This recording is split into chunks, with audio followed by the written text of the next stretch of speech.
Israel is viewed negatively in much of the world, and certainly so in the UK. The international image certainly worries the country, and Prime Minister Netanyahu has said any campaign to delegitimise Israel must be fought. In his sights was the BDS movement, boycott, divest and sanction. The last thing Israel wants is for any comparison to apartheid South Africa to catch on. Well, the prominent Israeli opposition parliamentarian Tzipi Livni was in London today. She's a critic of Netanyahu, a believer in the two-state solution, and I sat down with her this morning. Did the campaign for sanctions in any way scare her? The movement itself, it's not something that scares us. It's quite a small movement, and basically it's not for two states, for two peoples. It's basically against the state of Israel. They are not talking about two states living in peace in the Middle East, but they are basically against the state of Israel. But I think many in the BDS movement are in favour of a two-state solution, aren't they? What they say and what they are preaching for is return of all the Palestinian refugees, millions of them, to Israel, demolish the fence that basically creates the beginning of two states for two peoples. They are not talking about the borders of the Palestinian state. They are talking against Israel. Now, I don't ask the world to turn a blind eye toward Israel, or not to ask Israel, or even criticize any Israeli government policy. But there's a huge gap between criticizing a policy, or having a debate, or asking Israel questions, and boycotting and putting sanctions against Israel, which is basically a collective punishment. And this is an Israeli. I would never support it. Did you agree with the equivalent BDS movement against apartheid South Africa? We are not at the same situation. No, I'm asking whether you agreed with that movement against South Africa. Did it work? Was it the right approach for the international community to take? You don't need to ask about, if I may, we have now sanctions on Iran. And I'm here also to say that these sanctions should be kept and not to remove it at once. What about the South African ones? Did because you agree also, with it against South Africa? Yes, I did, but there's a difference. Because there is no apartheid in Israel. What else can the world do if it really doesn't want Israel to settle in areas that it thinks are Palestinian, if it wants a two-state solution and believes the Israeli government is not interested in the two-state solution?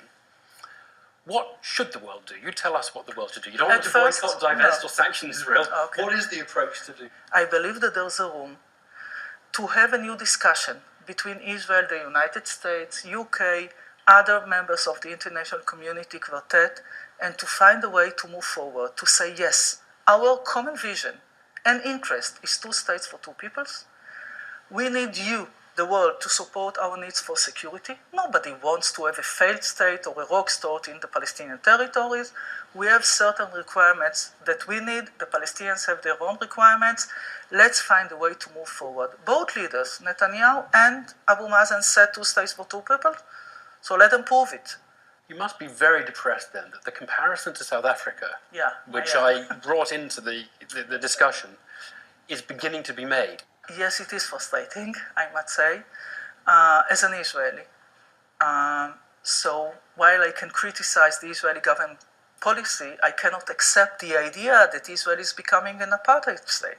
In practical terms, the movement to isolate Israel, it's having an effect on even people like you. Last year you came to Britain and you had to be given diplomatic immunity because there was some... Also in this visit. On this visit, because are you literally scared that you could be arrested in this country because of the death of a Palestinian in Gaza in 2008, which has been... people say is that you have some responsibility for as being involved in that war. I'm proud to be responsible for acting on behalf of Israel against terror. Hamas is not fighting for the creation of a Palestinian state. Hamas, being supported by Iran, represent an extreme religious ideology that would never accept us there. We left the Gaza Strip, they act in terror in return. So I was a minister in the Israeli cabinet, justice minister, foreign minister. I supported in military operation against Hamas. My parents were imprisoned by the British government before the State of Israel was established. In a way, it's the same fight for the existence of the State of Israel. I'm an Israeli decision maker, and I'm willing in a way to pay the price for it, but I got immunity today as well. Do you call your parents met, I think, robbing a British Yes, money they did. train, correct? I hope that nobody would ask him now to give Right. back the money. They were imprisoned by the British. They're part of the Irgun, which was a movement. Would you describe your parents as terrorists? No. And what's the difference? There's a huge difference between those fighting an army, the British Army, and between all these terrorist organizations in our region.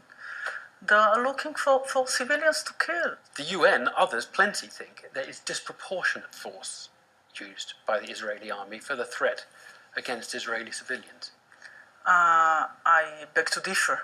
This position of, it's basically the UN Council for Human Rights or something. It's a place that single out Israel each and every time. I was Minister of Justice in the last operation, and each and every action by the Israeli army was supervised by the Attorney General and by others in the army and outside of the army. And sometimes we had a debate whether it's proportionate or not. And the decision was exactly according to the international law, and I might say also according to our values. What is the ratio of the families losing children? We are not targeting civilians. I know you're not targeting, but what's the ratio of civilians who are untargeted, killed by the Israelis relative to those killed in Israel by Hamas? It is clear that in the last operation in Gaza, more Palestinian civilians were killed than Israelis. So we have our own defense system. We have Iron Dome that protects us. But we in Tel Aviv needed to find shelters almost every day when Hamas targeted Tel Aviv and other places. So the fact that they didn't succeed, does it mean that we should live under this threat as an ongoing threat when we are in a cabinet meeting or when the Prime Minister is speaking with the President of the United States and then we hear the siren and he goes to the shelter? Is this normal life to you? You know what we find during the operation? In one of the terrorists who was killed, we found in his pocket instructions. And it was said there, when Israel is entering, when the Israeli soldiers are entering, find civilians to use because they would hesitate before targeting you. This is the kind of war that we are fighting. It's unfair, it's unjust. And frankly, talking about those that criticize Israel for occupation, we left Gaza Strip.